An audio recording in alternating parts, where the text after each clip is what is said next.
माशरा, मईशत, media, मजहब और माँ।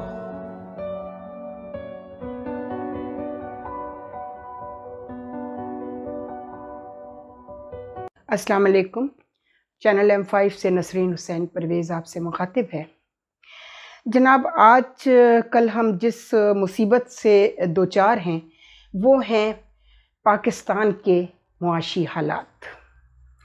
मैं इस पर काफ़ी दिनों से काम कर रही थी मगर खुलते नहीं हैं कुछ लोग जो हैं, और ख़ास तौर पर जो कंसर्न इंस्टीट्यूशंस होते हैं, मसलन बैंक्स हैं, स्टेट बैंक है सबसे ज़्यादा तो, और जो आपके दूसरे शेड्यूल बैंक्स हैं, आपके ताजिर हैं, ताजिर बरादरी आपकी, जिसने सबसे बड़ा धोखा दिया है, इमरान खान को भी दिया,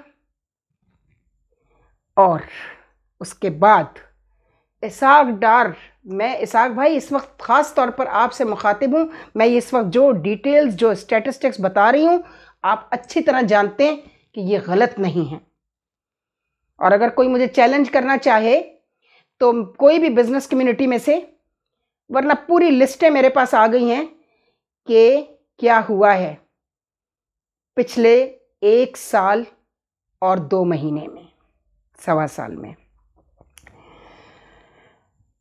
इमरान खान साहब के जो फाइनेंशियल मैटर्स को देखते थे जिस वक्त, असद उमर साथ वही थे, बेशक हटा दिया था वज़ीर ख़जाना, और उनकी बेबी रज़ाक दाऊद, जिनसे शौकत खानम को डोनेशन दिलवा कर बस दिल में जगह बना ली गई, और जी ये इनसे अच्छा तिजारत को कोई नहीं चला सकता। And he was minister trade and commerce. जिस दिन से इमरान खान की गवर्नमेंट गई है, एक वाहिद आदमी है उनकी कैबिनेट का जिसकी ना तस्वीर ना बयान, किसी ने शक्ल नहीं देखी। लोग कह रहे हैं मर गया, जिंदा है, नापैद हो गया, कहाँ गारत हो गया। रज़ाक दाऊद अमेरिका भाग गए थे अपने फादर्स, गॉड फादर्स के पास। उन्होंने मशवरा दिया इमरान खान को कि जनाब ये तो बड़ी बुरी हालत है, एक्सपोर्ट्स तो नीचे आ रही हैं। सेक्रेटरी हो चुके थे साले फारूकी, अब तो शायद चेंज हो गए हैं, मेरा ख्याल है कोई और साहब आ गए हैं, कोई मेमन साहब आए हैं। साले फारूकी ने भी, चूंकि Saleh Farooqui was baby of Razzaq Dawood, secretary उन्होंने लगाया था उनको, या यूनुस धागा। सिर्फ अहमद नवाज सुखैरा जो हैं वो रज़ाक दाऊद साहब की गुड बुक्स में नहीं थे, और उन्होंने कई दफ़ा कोशिश की कि उनकी जगह वापस यूनुस धागा को लेकर आ जाएं। जनाब अली, ये एक गठजोड़ था। साले फारूकी टेडैप के सेक्रेटरी थे, सिंध गवर्नमेंट से गए थे, और यूनुस धागा सेक्रेटरी ट्रेड एंड कॉमर्स थे, और रज़ाक दाऊद मिनिस्टर।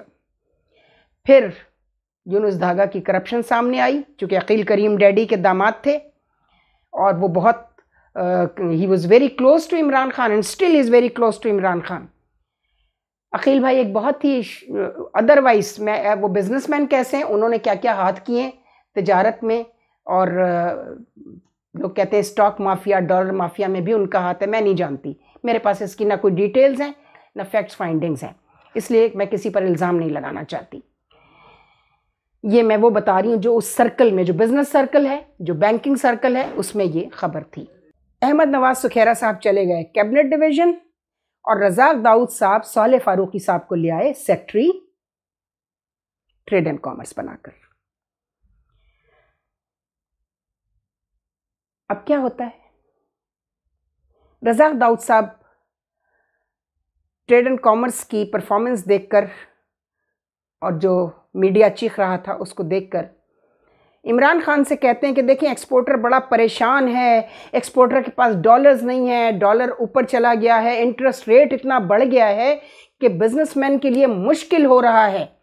उसने जो कर्जे लिए हुए हैं उस पर वो अपना जो कैश फाइनेंस लिए हुए होते हैं, कुछ लोगों ने स्मॉल एंड मीडियम एंटरप्रेन्योर वाले ज़्यादा परेशान हुए, और जो बड़े लोन्स थे एक्सपोर्टर्स के, जब कोई चीज़ एक्सपोर्ट की जाती है तो बैंक में उसकी LC खुलती है, ठीक है ना, लेटर ऑफ क्रेडिट कहते हैं उसको।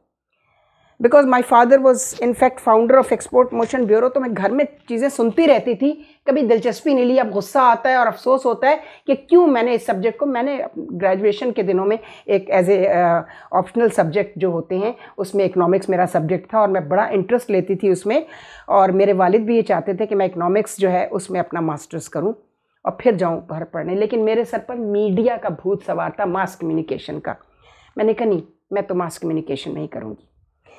जनाब, इकनॉमिक्स की मैं एक स्टूडेंट ही हूँ अभी तक, थोड़ा बहुत मीडिया से मुझे भी फीडबैक मिलती रहती है चीज़ों की, और बड़े बड़े माहिरीन माशियात इकोनॉमिस्ट टीवी पर बैठकर बात कर रहे होते। लेकिन जो बात आज मैं आपसे करने जा रही हूँ, मुझे अफसोस है कि किसी माहिर माशियात ने, ख्वाह वो पीडीएम को पसंद करते हैं या नहीं करते, वो इमरान खान को पसंद करते हैं या नहीं करते हैं, लेकिन स्टेट के इंटरेस्ट में उन्होंने जो बात अपने मासिस को बतानी चाहिए थी, और ना ही किसी एंकर ने उनसे ये सवाल किया, उनको पूछना चाहिए था।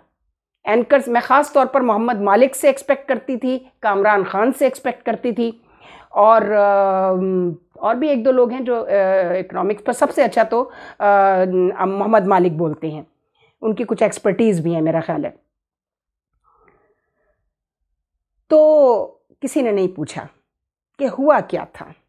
हुआ ये था कि फरवरी में इमरान खान को बहुत ज़्यादा, वो हैं तो उनका तो काम है बस वॉमिटिंग करना हर वक्त, और उनकी इस वॉमिटिंग का फ़ायदा उठाकर ये जो कत्ल वतल के हमलों की बात हो रही है ना जनरल आसिम मुनीर पर, जिसको बहुत उछाल रहे हैं प्राइम मिनिस्टर साहब भी, इसलिए कि इमरान खान अपने मुंह को ज़रा लगाम दे लेना ज़बान को, तो उनको फ़ायदा हो सकता है, वरना उनकी ज़बान से निकले हुए जो अल्फाज हैं वो लूज टॉक करते हैं बाकायदा, और उस लूज टॉक की वजह से उनके वो दुश्मन जो उनके इख्तदार पर कब्ज़ा करना चाहते थे, या वो जो उनकी परफॉर्मेंस को, पहले उनकी परफॉर्मेंस कराए, अब रज़ाक दाऊद को कौन नहीं जानता, वो हर हुकूमत के साथ बैठे हैं।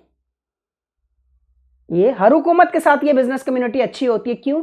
क्योंकि बिज़नेस कम्युनिटी एटीएम कार्ड होती है किसी ना किसी सूरत में सियासतदानों का, उनके इलेक्शंस पर पैसे खर्च करते हैं। ये एक बड़ी बात बहुत लंबी हो जाएगी कि भुट्टो साहब ने 22 ख़ानदान क्यों ख़त्म किए थे, क्योंकि उनमें से 18 ख़ानदान वो थे जिन्होंने भुट्टो साहब को फाइनेंस नहीं किया था इलेक्शन में, चूँकि वो भुट्टो को पसंद नहीं करते थे। उसका बदला 18 ख़ानदानों का उतारने के लिए उन्होंने 22 के 22 ख़ानदान जो है का नेशनलाइज करो, इनकी इंडस्ट्री, फैक्ट्रियाँ, सब कुछ। वो बात कहीं और मुड़ जाएगी, हम उस पर फिर कभी इस पर बात करेंगे। होता क्या है कि फैब में इमरान खान साहब को असद उमर भी पुश करते हैं, हमाद अज़हर भी, कि जनाब ठीक कह रहे हैं रज़ाक दाऊद साहब, एक्सपोर्टर बहुत परेशान है, इसलिए उसने जो है वो उसको एनकरेज करने के लिए क्या करना है। फिर इमरान खान ने कहा भाई आप उनको डॉलर्स इशू करें ना। $3 बिलियन एक्सपोर्टर्स को दिए गए एक्सपोर्ट के लिए, एक्सपोर्ट बढ़ाने के लिए और अपनी इंडस्ट्री को ग्रो करने के लिए, चूँकि वो फैक्ट्रियाँ बंद करना शुरू कर रहे थे, चूँकि नीयत तो कुछ और थी ना, फैक्ट्रियाँ बंद करो, लोगों को बेरोज़गार करो, कैपिटल फ्लाई कर जाएगा, लेके हम चले जाएंगे। ये इनका पुराना धंधा है, हमारे ताजिरों का, बिजनेस कम्युनिटी का ब्लैकमेलिंग इनका पुराना काम है, हुकूमतों को ब्लैकमेल करना। दे दिए जी फरवरी में, और मार्च से उनकी हुकूमत का तख्ता उलटने की साजिश शुरू कर दी जाती है। वो साजिश वो नहीं जिसे इमरान खान साजिश कहते हैं, नहीं, यही लोग थे। कोई अमेरिकन साइफर वाइफर बकवास जो ये शुरू कराई है वो भी इन्होंने कराई है, और इसमें सबसे की रोल, जो गंदा रोल प्ले किया है, वो असद उमर ने किया है। अब क्या होता है, और वहां पहले से नियत ये थी कि ये डॉलर्स लेंगे, एलसी खुलवाएंगे और एक्सपोर्ट नहीं करेंगे। हुकूमत जा चुकी होगी, अफरा तफरी मची हुई होगी, इमरान खान शुरू हो चुका हुआ था, जलसे जुलूस, एक अफरा तफरी पूरे मुल्क में 6 महीने तक जारी रही। हर चीज़ डिस्टर्ब की हुई थी इस आदमी ने, क्योंकि वही लोग जो ये मशवरे देते थे वही इमरान खान को कह रहे थे जलसे करें, धरने करें, रैलियां निकालें। उसमें सब कुछ गुम हो गया और लोग ये भूल गए कि असल में हाथ क्या हुआ और इकॉनमी आपकी नीचे आती चली गई। इसाक डार साहब को ये बात बहुत अच्छी तरह पता है। वो कहते ज़रूर हैं कि इमरान खान करके गया, लेकिन करके क्या गया है वो भी तो बताएं ना। वो बताएंगे तो आपकी बिजनेस कम्युनिटी नेकेड हो जाएगी, पूरे उसके कपड़े उतर जाएंगे जो कुछ उसने इस मुल्क के साथ किया है। इंटरेस्ट रेट इतना बढ़ चुका हुआ था कि उन्होंने वो पैसा जो डॉलर्स उनको मिला था और डॉलर का रेट भी बढ़ रहा था, उन्होंने डॉलर का बिजनेस शुरू किया और बैंक्स इनके साथ मिले हुए थे उसमें, सारे बैंक्स, पर्टिकुलरली स्टेट बैंक।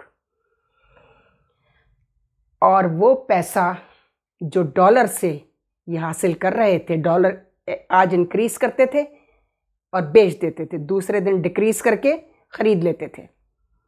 ये पुराना धंधा है इनका।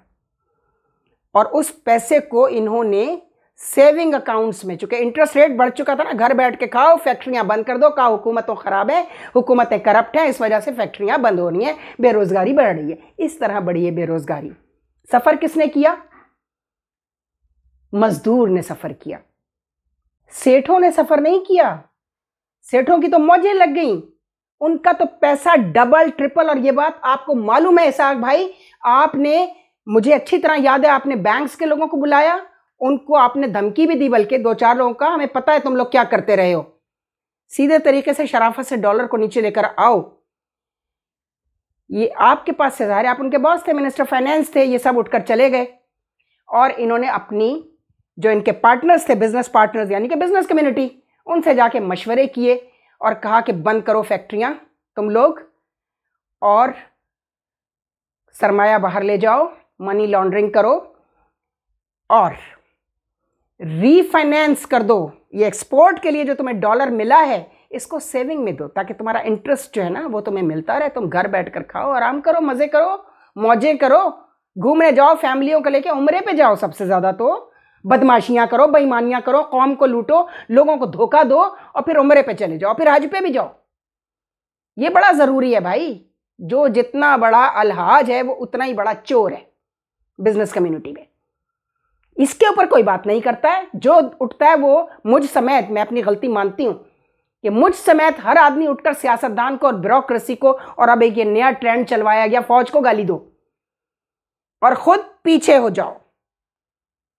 असल कल्परेट इस मुल्क की वो बिजनेस कम्युनिटी है, वो बिजनेस कम्युनिटी है जिसने आज तक इस मुल्क से मोहब्बत नहीं की, मोहब्बत नहीं की है, पैसा बनाया है सिर्फ। Chamber of commerce, trade and industry, जिसके जुबैर मोतीवाला साहब अभी जाकर टेडैब के चेयरमैन लगा दिए गए हैं, उससे पहले कासिम तेली साहब थे उस ग्रुप के, और उधर फेडरेशन को संभाला हुआ अकील करीम डैडी साहब ने। दोनों की आपस में इदारों की लगती है, लेकिन बिजनेस कम्युनिटी सब है कि हाथ अंदर से सबने मिलाए हैं, सब एक जैसा काम कर रहे हैं। मैंने चैम्बर ऑफ कॉमर्स की मैं मेंबर हूं, मैंने वहां रहकर बहुत तमाशे देखे और उस पर पूरी एक किताब लिख रही हूं कि इस मुल्क की असल टैक्स ये चोरी करते हैं, इनडायरेक्ट टैक्सेस में भी इन्हीं का फायदा है, वो हम पे करते हैं, या वो सैलरीड क्लास जो है वो टैक्स देती है, या एक आम आदमी जो इनडायरेक्ट टैक्सेस पे कर रहा है कंज्यूमर गुड्स की, और वो पैसा, वो 18% जो अब है सेल्स टैक्स, वो वापस नहीं मिलता गवर्नमेंट को, हमसे ले लिया जाता है। तो इसहाक भाई, आपको बहुत चीज़ें पता हैं, अंदर की सारी चीज़ें आपको पता हैं, और अगर मैं झूठ कह रही हूँ और अगर मैं कोई प्रोपेगेंडा कर रही हूँ, जाहिर है कि मैं आपके खिलाफ तो नहीं जा सकती ना, लेकिन मुझे आपसे एक शिकायत ये है कि आपने कौन से असल बात इसलिए छुपाई कि आप बिजनेस कम्युनिटी को नाराज नहीं करना चाहते थे। कोई भी नहीं करना चाहता, मसला तो सारा ये है। हालांकि आपके तो हाथ साफ थे, आपके इलेक्शन कैंपेन में तो किसी बिजनेस कम्युनिटी ने कोई फाइनेंस नहीं किया कभी भी। जरदारियों और शरीफों को ज़रूर, ख़ास तौर पर अब जो खुलकर बात सामने आई, एटीएम मशीनें जहांगीर तरीन और अलीम खान, इमरान खान के लिए, वो तो सामने आ गया, लेकिन इनकी एटीएम मशीनें जो है ना, ये तो बरसा बरस से चल रही हैं।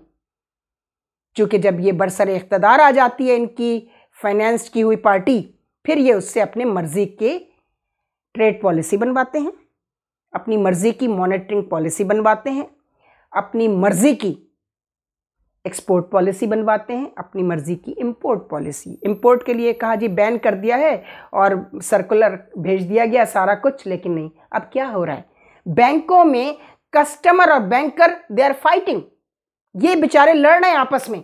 क्यों? क्योंकि एलसी खोली, बैंक को नुकसान हो रहा है। अब बैंक ने एलसी खोल दी, मैं जाती हूँ एलसी, जैसे मैंने कहा लेटर ऑफ क्रेडिट खोलता है उस वक्त जब आप एक्सपोर्ट के लिए अपने बैंक को कहते हैं कि जी मेरे पास ये सपोज मैं एक अमाउंट बताती हूँ, मेरे पास 1 करोड़ का ऑर्डर है एक्सपोर्ट का, तो बैंक कहता है ठीक है आप 40 लाख रुपए बैंक में रख दीजिए, इसके अगेंस्ट हम आपको 60 लाख रुपए आपको हम, ये मैं एक अमाउंट छोटा आपको एक मिसाल के लिए बता रही हूँ, तो आप वो 60 लाख जो हैं वो हमसे ले लीजिए। अब क्या हो रहा है, एलसीज तो खुल गई, एलसीज खुल गई, बैंकों को पैसा वापस नहीं किया जा रहा।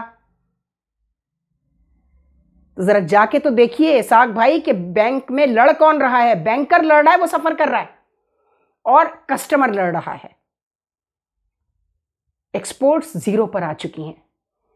इन्होंने वो पैसा जो $3 बिलियन इमरान खान ने इनको दिया और उसके 1-1.5-2 महीने के अंदर अंदर उसकी गवर्नमेंट का सफाया कर दिया गया।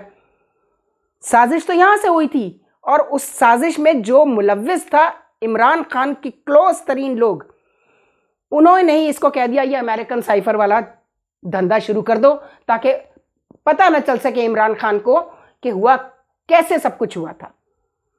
और नीचे बिजनेस कम्युनिटी से वो तैयार बैठे हुए थे। उन्होंने एक्सपोर्ट बढ़ाने के बजाय और अपनी इंडस्ट्री को ग्रो करने के बजाय कि उसमें प्रोडक्शन ज़्यादा हो और ज़्यादा एक्सपोर्ट कर सकें, उन्होंने ये काम शुरू कर दिया कि इंटरेस्ट रेट बढ़ा हुआ था, सारा पैसा जो है वो उन्होंने सेविंग स्कीम्स में लगा दिया। तो इतना बड़ा धोखा आवाम के साथ जो हुआ है, बेशक इसमें ब्यूरोक्रेसी भी शामिल थी, बेशक इसमें पॉलिटिशियंस भी शामिल थे मौजूदा गवर्नमेंट के, इसाक डार नहीं थे इसमें शामिल, ये भी मैं बता दूं आपको। लेकिन सफ़र किसने किया? हमने सफ़र किया है। हम वाइट कॉलर्स, मिडिल क्लास, हम मारे गए हैं। तो ये साजिशें आप करें, इसी मुल्क से कमाएं। हम जानते हैं बोल्टन मार्केट में चवन्नी की दुकान लेकर, खारादर में टोपियों की दुकान लेकर बैठने वाले आज बिलियनर हो चुके हैं इस मुल्क में। कैसे हो गए भाई? आप टैक्स आप नहीं देते। अगर आप ही प्रॉपर टैक्स देना शुरू कर दें, और सैलरीड क्लास से, सैलरीड क्लास सिर्फ गवर्नमेंट की नहीं है, जो बैंकर्स हैं, जो आपके मल्टीनेशनल्स में काम करते हैं, जो प्राइवेट कंपनीज में आप काम करते हैं, टैक्स आपका पहले ही काट लिया जाता है, सैलरी के साथ वो डिडक्शन हो जाती है। और जिसे टैक्स सबसे ज़्यादा देना चाहिए वो या तो देता ही नहीं है, या वो इतना कम देता है, पैथेटिक रेट है हमारी बिजनेस कम्युनिटी का। लेकिन हर आदमी बिजनेस कम्युनिटी से ब्लैकमेल हो रहा है। मैं इसाक डार साहब आपसे मुखातिब हूँ, आप इसका इलाज कर सकते हैं। आई नो आप बीमार हैं, फिर भी आपने दिन रात एक करके मेहनत की और आपने कोशिश की कि किसी तरह, अब ये जो खुशियाँ मनाई जा रही हैं, चलिए मैं मानती हूँ डिफ़ॉल्ट होने से आप बच गए, मैं ये भी मानती हूँ कि ये कर्ज़ा है और ये एक मज़ीद मुसीबत है, लेकिन अब क्या करेंगे आप तो चले जाएंगे। आपने तो कह दिया मज़े से कि हम तो, ये तो अगस्त तक के लिए है सब कुछ, आप तो अगस्त में चले जाएंगे। ये IMF का लोन और ये जो इंडस्ट्रीज़ बंद हो रही हैं और ये बिज़नेस कम्युनिटी, इसे कौन ठीक करेगा? फिर अगर फौजी आ गए जूता उतार कर तो कहेंगे जी आमरीत आ गई मुल्क में से, जमहूरियत चली गई, ये तो अब जूते से ही सही होगा सब कुछ, जो अयूब खान ने किया था। ऐसे इंडस्ट्री ग्रो नहीं कर दी थी आज के दिन तक। उस आदमी की इंडस्ट्री के लिए जो कुछ उसने किया पाकिस्तान की, वो कैसे किया था? पहले जूता उतारा था, पहले जूता उतारा था इस बिजनेस कम्युनिटी पर। और जब उनको पता चल गया कि अब अगर पाकिस्तान में रहना है, क्योंकि उनको पता था ऐसा काला धंधा जो है ना, काला बिजनेस जो है ना, पाकिस्तान में ही हो सकता है, तो अयूब खान ने कहा नहीं, मार मार के तुम्हें सुअर बना दूंगा, पहले ये करो फिर तुम कमाना। बहुत बहुत बहुत अच्छे काम हुए अयूब खान के दौर में। इसीलिए कहते हैं ना, अयूब खान जो इंडस्ट्री बना गया, जो डैम बना गया, और उसी ज़माने में ट्रस्ट भी बनी और उन्होंने अपने कॉलेजेस और अपनी यूनिवर्सिटीज़ खोली। दाऊद इंजीनियरिंग, आदमजी कॉलेज, बवानी, हबीब, ये सारी बिजनेस कम्युनिटी थी ना। इन्होंने अपनी ट्रस्ट बनाई और ट्रस्ट के थ्रू स्कूल, कॉलेजेस, यूनिवर्सिटियाँ खोली और बेहतरीन तालीम दी गई वहाँ पर। भुट्टो साहब ने आके सब पर पानी फेर दिया, बेड़ा गर्क कर दिया इस मुल्क का। बैंक्स नेशनलाइज किए उस आदमी ने ताकि अपने कारकुन भर्ती करके और 77 के आने वाले इलेक्शन में अपना वोट बैंक मजबूत करे। इंडस्ट्री को नेशनलाइज करके उसमें सियासी कारकुन भर्ती किए, स्टील मिल, रेलवे, पीआईए, ये सब उसकी जिंदा मिसालें हैं, ताकि अपने सियासी कारकुन उसके बढ़ जाएं 77 के इलेक्शन के लिए। मुल्क जाए भाड़ चूल्हे में। इंडस्ट्री को उसने नेशनलाइज करके सबसे पहला जुर्म किया। उसके बाद उसने सिविल सर्विस के स्ट्रक्चर को कोटेर लैंग्वेज बिल से तबाह किया। कौन सी चीज है जो उसने बख्श दी? क्या छोड़ा उसने? और आज खालिद मकबूल साहब ने बेहतरीन बात की कि कायदे आजम के पाकिस्तान को भुट्टो के पाकिस्तान में तब्दील कर दिया गया। और अफसोस का मकाम यह है कि मियां नवाज शरीफ साहब, आप, जरदारी, मौलाना फजलुर रहमान साहब और चौधरीज, आप सब लोग ये सुन लें कि आपने भुट्टो को, उस वक्त तो उसकी फांसी पर आप सब बड़े खुश थे, उसके जाने पे भी खुश थे। 9 सितारे, वो 9 सितारे जो थे ना, उन 9 सितारों ने क्या गजब ढाया है कि अब सब उसके फॉलोअर्स हैं। जितने बुरे काम भुट्टो ने किए वो सब आपने फॉलो किए। हर बुरा काम भुट्टो का आप लोगों ने फॉलो किए। भुट्टो ने कोई एक आधा अच्छा काम भी तो कर दिया होगा ना। मुझे एक काम अच्छा नज़र आता है उसका, ये शारा फैसल जो आज आप कराची में देखते हैं, मेट्रोपोल से लेके और एयरपोर्ट तक, ये बेहतरीन शारा फैसल है जो ना कभी टूटी, ना ख़राब हुई, ना इसके ठेकेदारों ने कमीशन खाया। वो एक अच्छा काम था, वो हमेशा रहेगा उनके क्रेडिट पे।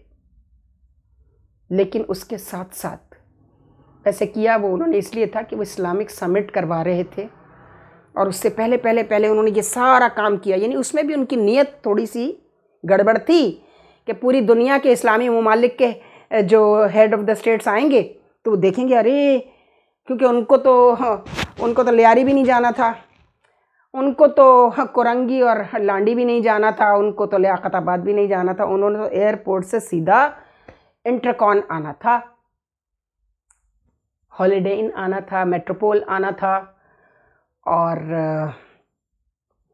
अवारीज़, जो अब अवारीज़ है, बीच लग्जरी जाना था, वहाँ ठहराया जाना था। और बड़े बड़े रेस्ट हाउसेज में उनके लिए, गेस्ट हाउसेज में जो है वो इंतज़ाम हुआ था, स्टेट गेस्ट हाउस में। तो उनको क्या पता चलेगा, वो कहेंगे वाह क्या सड़क बनाई है कारपेटेड भुट्टो साहब ने, कितना। क्योंकि हम किसी की तरक्की और प्रोग्रेस को उसके इंफ्रास्ट्रक्चर से पहचानते हैं, ये बड़ी बदकिस्मती है। अंदर क्या गड़बड़ हो रही है वो किसी को नहीं पता था। खैर, उन्होंने वो इस्लामी ड्रामा जो किया था, जब वो पिट गया तो फिर दूसरा शुरू किया था। थर्ड वर्ल्ड के लीडर बनने चले थे, तो वो जो थे इनके मास्टर्स और वो जो उस्ताद हैं पूरी दुनिया के, उन्होंने कहा बच्चों तुमको हम पहुंचाते हैं, तीसरी दुनिया का लीडर दूसरी दुनिया में पहुंचा दिया उन्होंने। यही कहानी है इस मुल्क की। पता नहीं क्यों उम्मीद बंधी है जनरल आसिम मुनीर से कि उनके नोटिस में ये सारी चीज़ें हैं, आ गई हैं। इसलिए अभी दुबई ड्रामे का जितना प्रोपेगेंडा सोशल मीडिया के थ्रू हुआ, और मेन स्ट्रीम मीडिया ने भी किया, एंकर्स ने, कि जी वो जो है ना बस तय हो गया है कौन केयर टेकर होगा और किसकी हुकूमत होगी, तो फिर क्यों जाना पड़ गया वापस मियां नवाज शरीफ और उनकी बेटी को? कोई बताएगा हमें क्यों जरदारी साहब और उनकी दाल नहीं गली मियां नवाज शरीफ साहब की? गलेगी भी नहीं अब इंशाल्लाह, किसी की दाल नहीं गलेगी।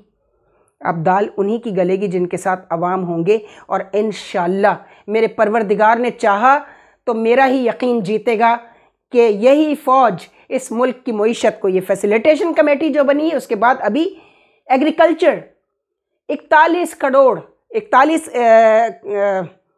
करोड़ एकड़, आई डोंट नो, मैं exact figure, I am sorry, मुझे माफ़ कीजिएगा अगर मैं गलत फिगर बता रही हूँ, 41 लाख एकड़ गालिबन या 41,000 एकड़ ज़मीन काश्तकारों को है, उनको फ़ायदा। और नई टेक्नोलॉजी जो है, ज़रूरी टेक्नोलॉजी मुल्क में लाई जाएगी, और उसमें इन सब पर असल चौकीदारी तो अब शुरू की है जनरल आसिम मुनीर ने। ये सांप इन ख़जानों पर बन के अब कोई बैठेगा ना, तो वो जनरल आसिम मुनीर और उनकी टीम होगी, उनकी स्टैब्लिशमेंट होगी।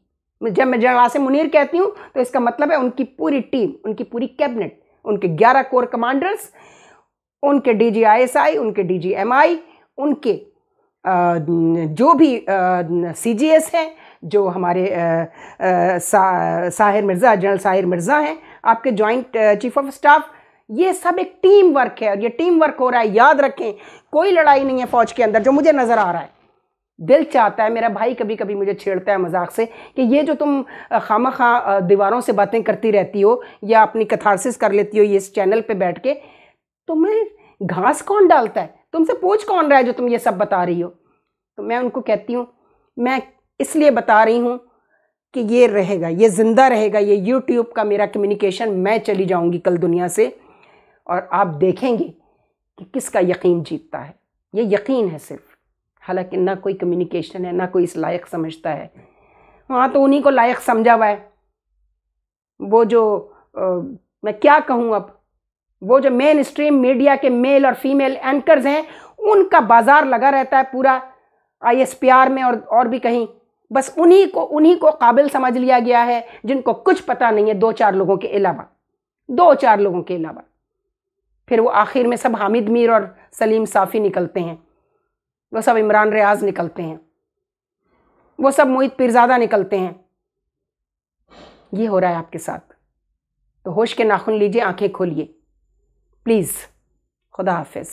सानाए हस्ती हम अपने आका को सुनाए जाते हैं। अफसानाए हस्ती हम अपने आका को सुनाए जाते हैं। उम्मीद लगाए